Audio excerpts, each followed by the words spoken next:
Bonjour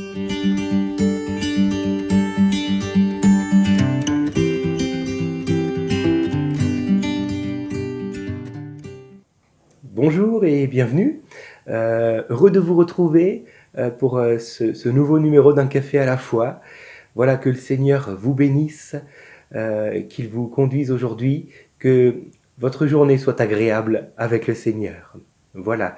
J'aimerais que nous puissions aujourd'hui continuer un petit peu de discuter autour du couple, puisque nous sommes dans l'évangile de Marc et que les religieux sont venus voir Jésus lui tendant un piège pour lui poser cette question, mais nous est-il permis de répudier notre femme? Alors, Jésus va leur répondre, et il dira, entre autres, au chapitre 10 donc, de l'évangile de Marc et au verset 8, il dira, les deux, donc l'homme et la femme, le couple marié, les deux deviendront une seule chair. Ils ne seront plus deux, mais une seule chair. Alléluia.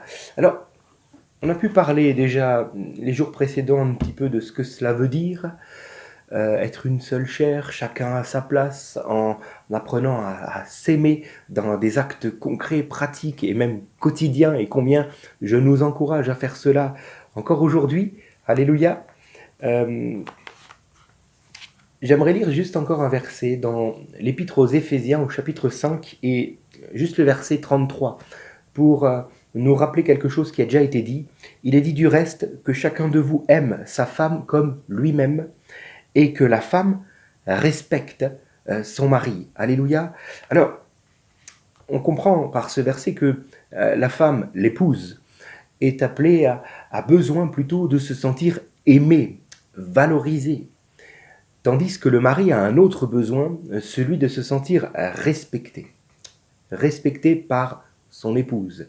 Alors j'aimerais que nous puissions un petit peu voir aujourd'hui comment aimer sa femme et comment respecter son mari dans ce qui les caractérise chacun. Parce que le mari et l'épouse sont différents. Ce qui les unit, bien entendu, c'est le Seigneur et l'amour qu'ils ont l'un pour l'autre, mais ils sont foncièrement différents. Quoiqu'avec le temps, on se rapproche et les choses commencent à aller toujours mieux, gloire à Dieu, et heureusement.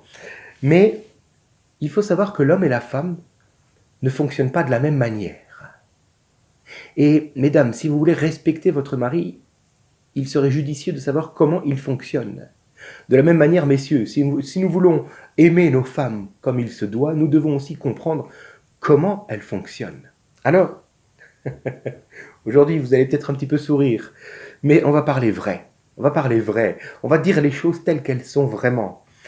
La femme et l'homme fonctionnent totalement différemment. J'ai pris l'image d'une armoire et d'une commode. Une commode, c'est un petit meuble avec des tiroirs, 3-4 tiroirs peut-être, et l'armoire, c'est le gros bloc, hein, et il y a tout dedans. Voilà. La femme représente plutôt l'armoire. Hein. T'ouvres l'armoire et il y a tout. Tout y est rangé à sa place, bien placé, bien plié, etc. Et l'homme, lui, fonctionne plutôt avec une commode. C'est-à-dire que dans chaque compartiment, chaque tiroir a sa propre fonction. Dans tel tiroir, tu mettras les pantalons, dans tel tiroir, etc., etc. Donc, voilà. Alors, comprenons donc que l'homme fonctionne avec cette commode. C'est-à-dire que, pour lui, il y a une case travail, okay, il y a une case loisir, il y a une case enfant, voilà, et puis, il y a une case câlin du soir. Je sais pas, par exemple, de 22h30 à 23h, c'est la case câlin du soir. Alléluia. Et pour chacune de ces cases, l'homme va prendre le bon vêtement, donc case travail. Allez le gars là, on y va maintenant, on va bosser quoi. On va montrer ce qu'on vaut. Tu vois, on prend le vêtement. La case loisir, c'est allez les gars, allez les potes, venez, on va s'éclater, on va s'amuser. Voilà. La case enfant, c'est bon, les gosses, là, allez, qu'est-ce que vous faites? Voilà, c'est le gars, quoi. Hein, ouais. Et puis, la case câlin du soir, bon, là, je vais pas vous dire, hein, mais bon, chacun dira ce qu'il voudra, il prendra son vêtement, etc. Bon. La femme, par contre, par exemple, si on arrive le soir à 22h30, la femme, elle n'a pas de case, de tiroir, de commode, câlin. Vous voyez? La femme, c'est l'armoire. C'est tout. Donc, toi, tu viens avec ta case câlin, tu arrives là, tu prends ta petite voix câlin, hein, câline, et puis tu fais ce qu'il faut faire. Et puis là, ton épouse qui te dit t'étais où à midi? Ah oui, j'ai oublié de passer mon coup de fil à la maison à midi pour prendre des nouvelles de ma femme. Et voilà, la case câlin, tu peux l'oublier. Comprenez? Parce que madame voit dans l'armoire. Elle voit pas la petite case d'une demi-heure ou d'une heure. Elle voit la journée complète. Et oui, on sait qu'il nous faut lire la Bible dans son contexte, sans quoi nous pouvons très bien faire dire à chaque verset ce qui nous arrange et faire de ce verset un prétexte. Donc, nous savons qu'il est bon de lire la Bible dans le contexte, mais avec notre épouse, messieurs, c'est pareil, c'est exactement la même chose. Elle appréhende toute chose dans son contexte. Et là, l'homme est complètement dépassé. Complètement. Ta femme pourra te dire un jour, tu te rappelles la dernière fois qu'on était chez telle personne, ils ont dit ça, ou ils ont fait ça. Donc aujourd'hui, puisqu'on doit de nouveau y aller, surtout ne dis pas ça, ou emmène ça. Je sais pas, c'est un exemple. Mais le gars, il est là, il sait même pas de quoi tu parles. Quoi? Tu dis, qu'est-ce que tu racontes? Lui, il a juste ouvert sa case, on est invité, on va aller chez quelqu'un, c'est tout. Mais la femme, elle a son armoire, elle voit tout, elle se rappelle de tout, elle est dans le contexte. Bon, voilà pourquoi aussi les femmes voient plus loin que les hommes, que ce soit en avant ou même en arrière. Elles voient plus loin, elles voient vraiment l'armoire dans son ensemble. Et souvent, c'est pas qu'une armoire, c'est une penderie, c'est même un dressing. Tu vois ce que je veux dire, hein? Euh, euh, Mesdames, s'il vous plaît, souvenez-vous, s'il vous faut vous rappeler d'une chose aujourd'hui, c'est que les hommes, eux, fonctionnent avec juste une commode par jour. Des fois même, c'est une commode par heure.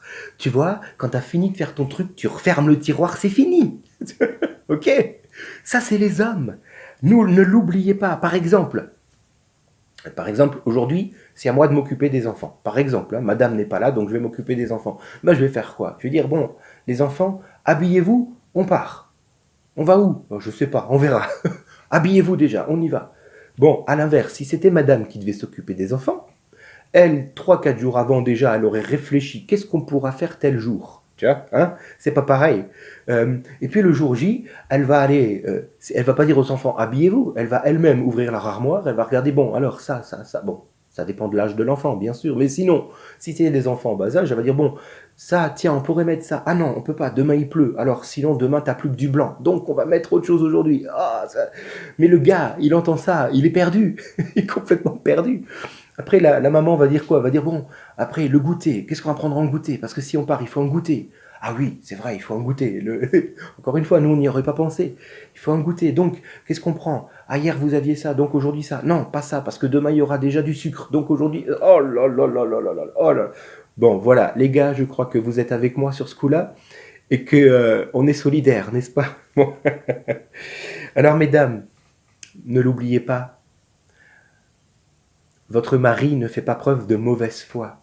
C'est simplement un homme qui fonctionne avec des tiroirs. Hein, tout simplement, on ne fonctionne pas de la même manière. Hein, pendant que vous faites tout ce que vous avez à faire avec votre armoire, l'homme, qu'est-ce qu'il fait? Il s'impatiente, il commence à trépigner et même à se mettre en colère, parce qu'on ne fonctionne pas pareil. Voilà. Il semblerait que la femme sache faire plusieurs choses en même temps, et que nous, les hommes, un peu moins. Bon, je ne sais pas si c'est vrai, quoique je peux quand même avouer, c'est vrai que, par exemple, et ça m'arrive pratiquement tous les jours, mais si mon épouse me dit, Thomas, tiens, tu pourrais t'occuper de ranger le canapé, avec tous les enfants qu'on a, il y a souvent le canapé à ranger, pendant ce temps, moi je continue la vaisselle. Ok, bon, je vais ranger le canapé. Sauf que madame, en faisant la vaisselle, me pose une question. Alors moi, qu'est-ce que je fais? J'arrête tout, je viens, je lui réponds. Vous voyez, je ferme la case canapé, je viens, j'ouvre la case réponse à mon épouse, après je referme et je réouvre la case canapé. Voilà, c'est comme ça. Sauf que quand j'ai répondu à mon épouse, elle va me dire, n'oublie pas le canapé, hein. Parce que elle a fait deux choses en même temps. En même temps qu'elle m'écoutait, elle faisait la vaisselle, mais moi, je me suis arrêté. Bon, bref, je ferme une parenthèse simplement pour comprendre qu'on ne fonctionne pas pareil. Hein, on ne fonctionne pas pareil. Nous, en tant qu'hommes, souvent on se dit, mais qu'est-ce que ça veut dire ce que ma femme m'a dit là? On comprend pas. On comprend pas parce qu'on n'est pas dans le contexte. On n'est pas dans l'armoire. On est dans le tiroir. Et on comprend pas tout. Des fois, la femme peut te dire, ah mais là, j'en peux plus, la coupe est pleine. Ça veut dire quoi, la coupe est pleine? Pourquoi elle est pleine? Qu'est-ce qui se passe? Alors nous, qu'est-ce qu'on fait? On s'en va.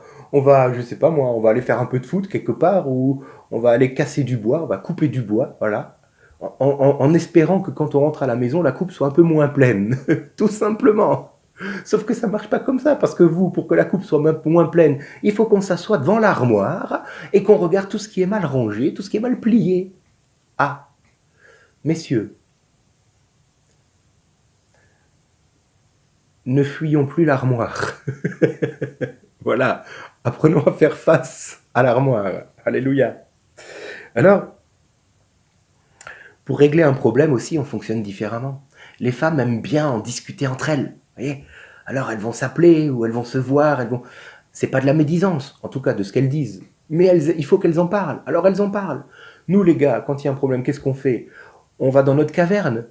On va dans notre caverne. Et encore, on va fendre du bois de nouveau. Voilà. Et puis après, on rentre. C'est bon, il n'y a plus de problème. C'est fini. Ok? On fonctionne pas pareil. Mesdames, un conseil. Quand il y a un problème et qu'il faut en parler, vous pouvez aller rejoindre une copine chrétienne qui saura vous tempérer et remettre quelques vêtements en place dans votre armoire. Mais surtout, n'y allez pas avec la carte bancaire, s'il vous plaît. Voilà, sinon ça va se transformer en shopping et ça, c'est pas bon. Bon. Euh, Ensuite, je continue en disant, mesdames, n'ayez pas une mauvaise image de votre mari. Ne pensez pas que votre mari, c'est quelqu'un qui est fort, qui est solide et que rien ne peut toucher. Non, personne n'a dit que les hommes sont forts. En réalité, les hommes sont fiers. Et c'est pas pareil. C'est-à-dire que devant les autres et devant vous, mesdames, on va faire mine de rien. Mais quand on se retrouve dans notre caverne à fendre du bois, les larmes peuvent couler aussi. Voilà la réalité, voilà la vérité. On n'est pas invulnérable, on n'est pas imperméable à la souffrance. Et souvent, on le cache, mais on souffre aussi. Ça, c'est vrai, ça, c'est la réalité. Je vous ai dit qu'on allait parler vrai. Alors ne pensez pas que votre mari ne ressent rien, c'est faux. Totalement faux. David va tuer le géant Goliath. Alléluia, waouh, voilà un homme. Et au psaume 31, verset 1 à 5, il dira ceci: Au secours, Éternel, écoute-moi, viens vite à mon aide. Dans sa caverne, David va certainement pleurer. À l'inverse, messieurs, ne prenons pas nos épouses comme des petites fleurs fragiles. Je crois qu'elles savent faire beaucoup plus de choses que nous, en moins de temps que nous. Hein? Je le crois fortement. Alors, revoyons un petit peu notre façon de voir l'autre, de voir notre conjoint. Alors, mesdames, je terminerai en disant ceci. Arrêtez de vouloir changer votre mari afin qu'il ne vive plus avec ses commodes, mais qu'il vive comme vous avec son armoire. Vous n'y arriverez pas, parce que l'homme est ainsi fait. Apprenez plutôt à comprendre les tiroirs de votre mari. Alléluia, à chercher à ce que dans chaque tiroir les choses soient bien rangées. Et peu importe si après il n'y a pas une vue d'ensemble, vous êtes là pour le lui rappeler. Alléluia, alléluia. Alors ne lui dites pas, ah tu devrais faire comme ça, tu devrais faire comme ça, parce que n'oubliez pas que votre mari doit se sentir respecté dans sa commode. Respecté dans sa commode. C'est important. N'essayez pas de le changer. N'oubliez surtout pas que personne n'est parfait. Personne. Plutôt priez pour lui. Priez celui seul qui peut changer les cœurs. Vous n'y arriverez pas, mais Dieu peut le faire. Alors priez pour lui sans oublier que la perfection ici-bas n'existe pas. Ne vous trompez pas, mesdames. C'est l'histoire d'un vieillard dans une église qui, à un moment donné, le pasteur va dire « Qui de nous est parfait ?» Et le vieillard se disant « Moi, en Christ, je suis parfait », va se lever du fond de la salle en disant « Moi !» Il avait oublié qu'à côté de lui, il y avait son épouse. Et elle aura vite fait de dire « Marcel, je suis là, tu peux t'asseoir. » Voilà, nul n'est parfait ici-bas. Alléluia. Alors n'essayez pas de rendre votre mari parfait, vous n'y arriverez pas. mais apprenez plutôt à le respecter dans sa commode. Et petit à petit, sa commode sera un petit peu plus grande, jusqu'à pourquoi pas un jour ressembler à une armoire, par la grâce de Dieu. Et messieurs, quant à nous, aimons notre femme dans son armoire. Vous m'avez compris. Apprenons à l'aimer avec son armoire, avec tout le contexte. Elle voit plus loin, devant et derrière que nous. Elle voit des choses que nous, on ne soupçonne même pas. Apprenons à l'aimer dans ces choses-là. Apprenons à l'honorer, à la mettre en valeur. Parce qu'une femme doit être aimée, c'est-à-dire se savoir comprise, entendue et appréciée devant son armoire. Alléluia. Alors apprenons à à travailler avec son armoire afin que tout soit bien en ordre dans son armoire. Alléluia. Que Dieu bénisse donc chaque couple et nous permette de voir l'autre tel qu'il est sans vouloir le changer. Mais plutôt prions que Dieu nous change, nous, afin de rejoindre l'autre. Seigneur, merci pour ta parole. Merci de ce que tu veux bénir les couples encore. Renouvelle maintenant notre vision de l'autre, que nous ne le voyons pas négativement parce qu'il ne pense pas comme nous, il ne parle pas comme nous, il ne réagit pas comme nous, alors que nous puissions au contraire réaliser que tu nous appelles, nous, à tendre vers lui. Seigneur, je prie que tu permettes à toutes les femmes mariées de tendre vers la commode et à tous les hommes mariés de tendre vers l'armoire, afin que les couples ne soient pas un duel, mais un duo. Au nom de Jésus. Amen. Bonne journée encore et à demain.